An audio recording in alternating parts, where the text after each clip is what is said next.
Hello friends, welcome back to our channel, Reality Check with Arvind Swaminathan. I am Arvind Swaminathan. Yes, really I am. We're going to discuss today what I would rather call modern times and some of the issues we keep coming up against. Today we're going to discuss all sorts of problems based on my own history, call it my own case history if you like. Things like overuse of air conditioners, use of wrong medicines, wrong diagnoses, also things like dietary problems, like the wrong types of wheat. Well, folks, the main theme of this particular discussion is, do we have proper thoughts when it comes to diagnosis? The most important part of treating any problem is proper and correct diagnosis. Without that diagnosis, you cannot treat it correctly or properly. Now, this is what most people would say obvious, and yet the obvious is nearly always overlooked. Most people do not go in for proper diagnosis. My earliest memories are when I was probably around 7 to 8 years old. I was kept in bed for 3 months. And the doctor, they kept giving me medicines, and finally, one of them decided to give me the new wonder drug. Remember, this is the 1940s, and penicillin was the rage. So he started giving me one penicillin injection every 24 hours, which was later replaced by every 8 hours. And I used to scream because they used to wake me up to give me that. And of course, until this continued until one day somebody said, "Why don't you get a blood test done?" So they did. And half an hour later, it was confirmed as malaria. Penicillin would never have any effect on malaria. Of course, once the correct medicine was given, in 10 days I was back in school. However, just think that during this time, I wasn't just sitting idle. Some of my schoolmates used to come in and smuggle in comics, which I used to read when everybody else was busy. From there, I learned how to read, how to walk and run properly. So much so that it's unimaginable that people could actually learn from comics. Not from the main picture stories, but from the little fine print stories. And what did I learn? Apparently, when the first settlers first went to the Americas, around Thanksgiving to celebrate, one of the things used to be a very popular thing was a race between a settler on horseback and a red Indian on foot, a 20 to 25-mile race. And it is said the red Indian always won. How and why? Then it gave a little bit about how the red Indian used to walk and how he would run, which had quite an impact on me. Now, according to this, the red Indian stood with his feet apart, shoulder width, foot straight. Then he would take each step forward, heel first, roll onto the ball of his foot, which gave him a spring to the next step. Now, this way, he could keep walking for hours without getting tired, and at a very brisk pace. Now, to go faster or slower, he would either lengthen or shorten his stride. Now, he ran exactly the same way. Now, I tried this out personally, and I was always remembered as being one of the quickest in the team, whether it was cricket or hockey or football. And yet, it was later that they found out that I'm flat footed. Now, flat footed people are supposed to be slow. Nobody ever classed me as slow. Because of this, how to walk and run properly.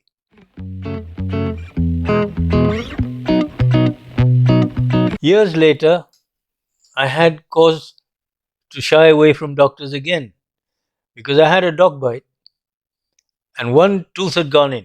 And I kept pleading with doctors, please do not put antibiotics creams on my skin. I'm allergic to it. And every time the doctor would say, this is the latest one. It has no known reaction. And he'd put it on. So a little tooth mark ended up as a 6-inch square wound where the skin had just rotted. Now, the skin, obviously being allergic, it would never heal, and the threat of and danger of a secondary infection loomed very large.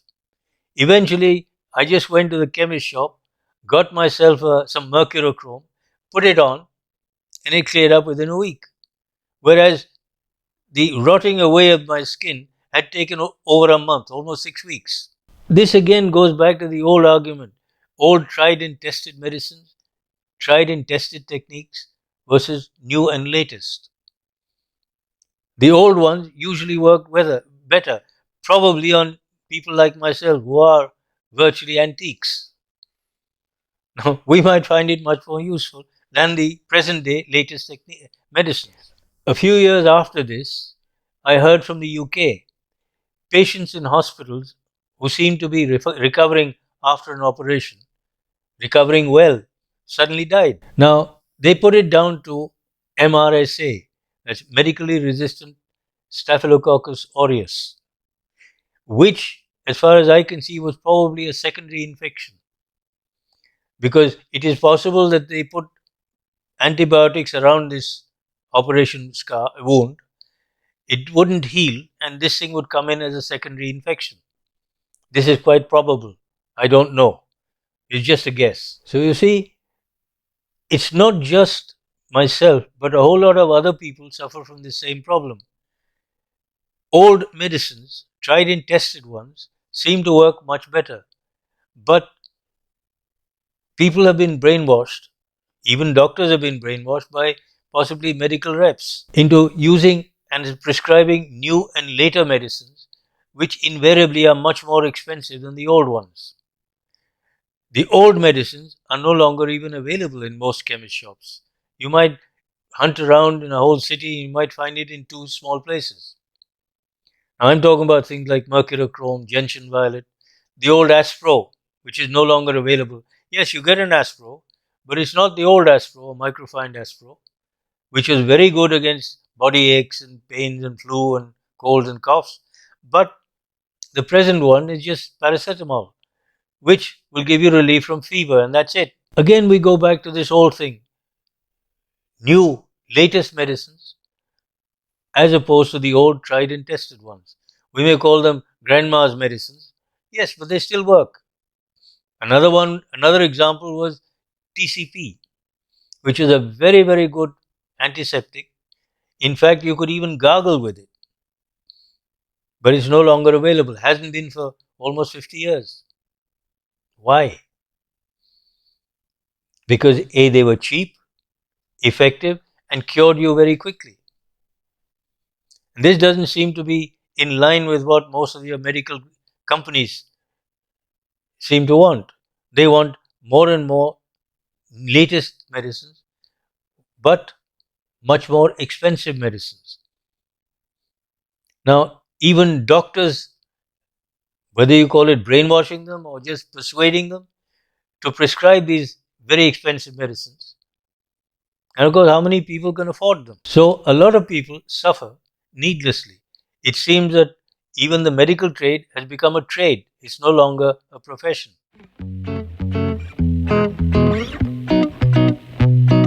Has anybody wondered why so many people now suffer from something called piles or hemorrhoids? In Hindi, you call it bawasir. Millions of people all over northern India in the wheat belt suffer from this. Doctors will prescribe all sorts of medicines, gels, even surgery. Yes, surgery helps. It gives temporary relief.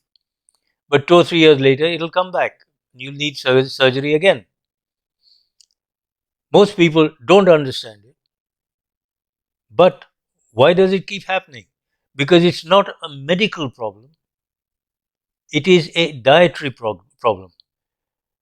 And it isn't until you think about it seriously that you begin to understand it.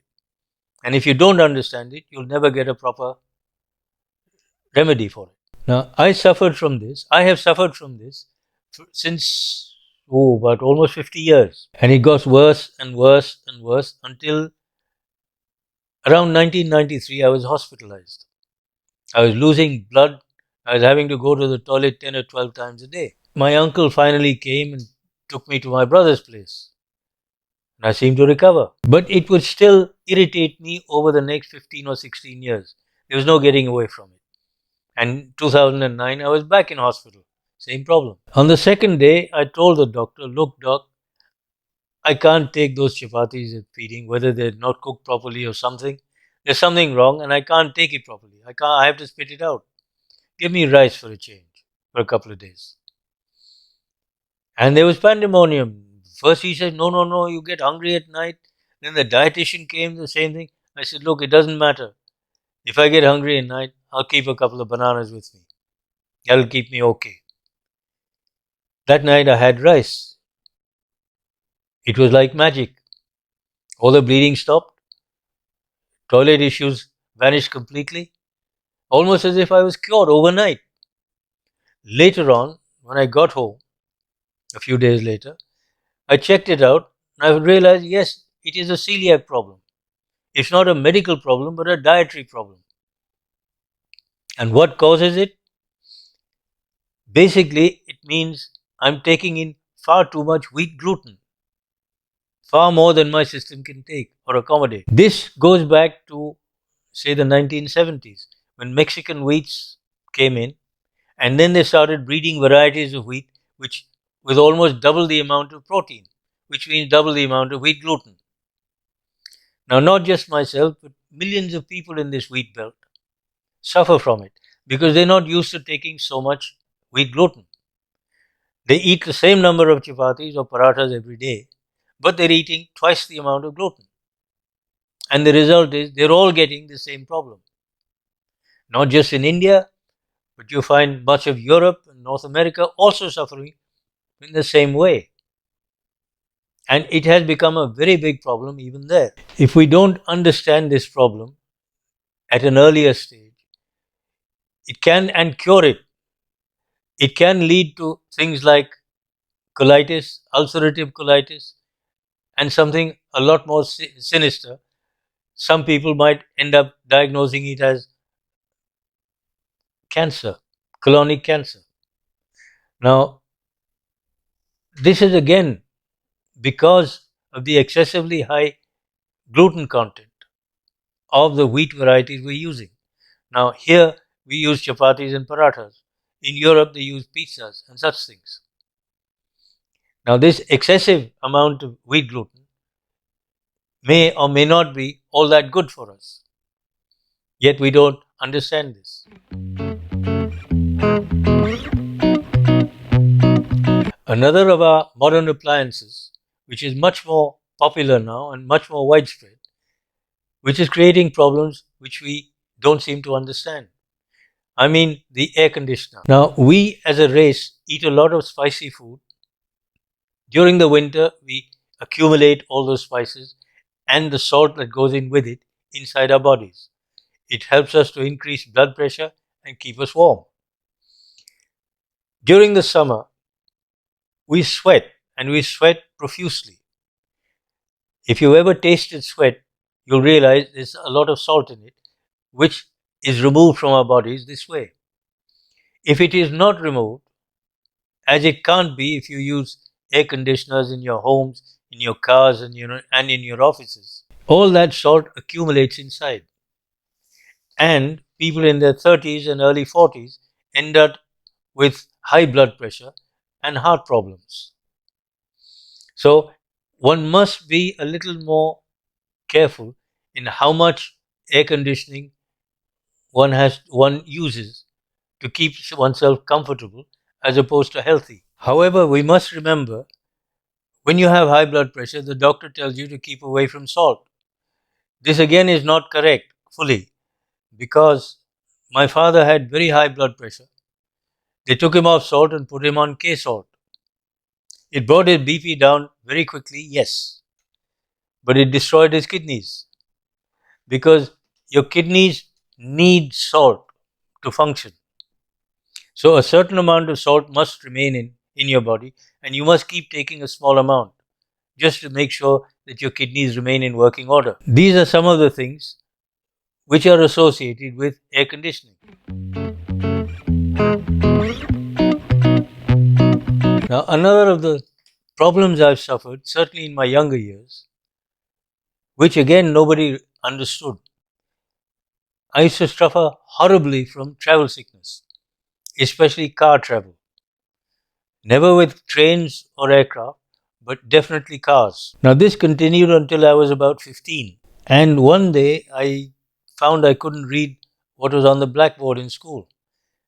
Went along to the eye specialist, took an eye test, and it was found that one eye was weak, the other was very strong, and compensating for the weak one. From that day on, I had to wear glasses. But the strange thing is, since I've started wearing glasses, I've never suffered from travel sickness. Now, what the connection is, obviously, I don't know. But the fact remains that wearing glasses cured my travel sickness.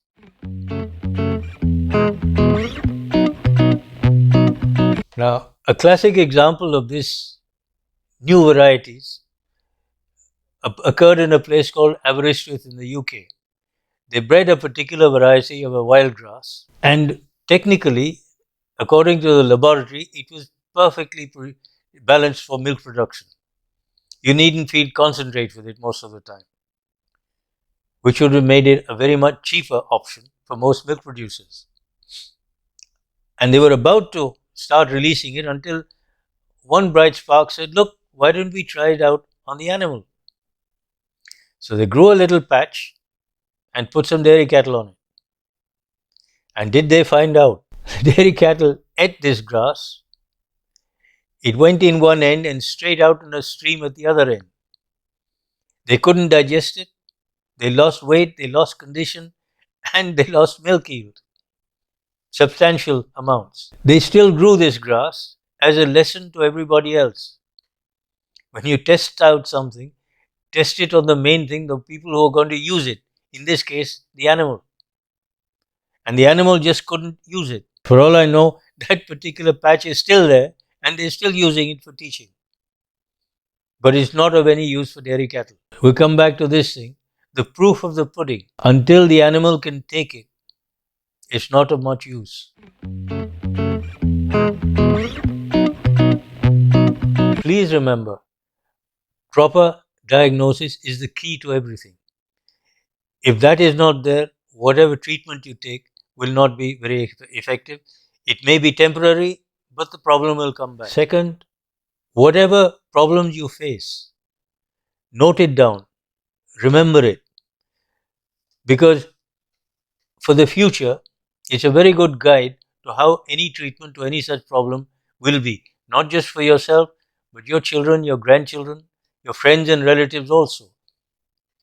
They may also find it very useful to understand things which they otherwise might not. The other thing is, don't always go in for newfangled, latest medicines unless they've been tried out enough. Because a lot of the old medicines are still effective and still very good. Now, a lot of people will find it difficult to afford these latest medicines because they're just very expensive. Lastly, please remember, all these new varieties with high protein and high this and high that, much depends on your system. Can you take it?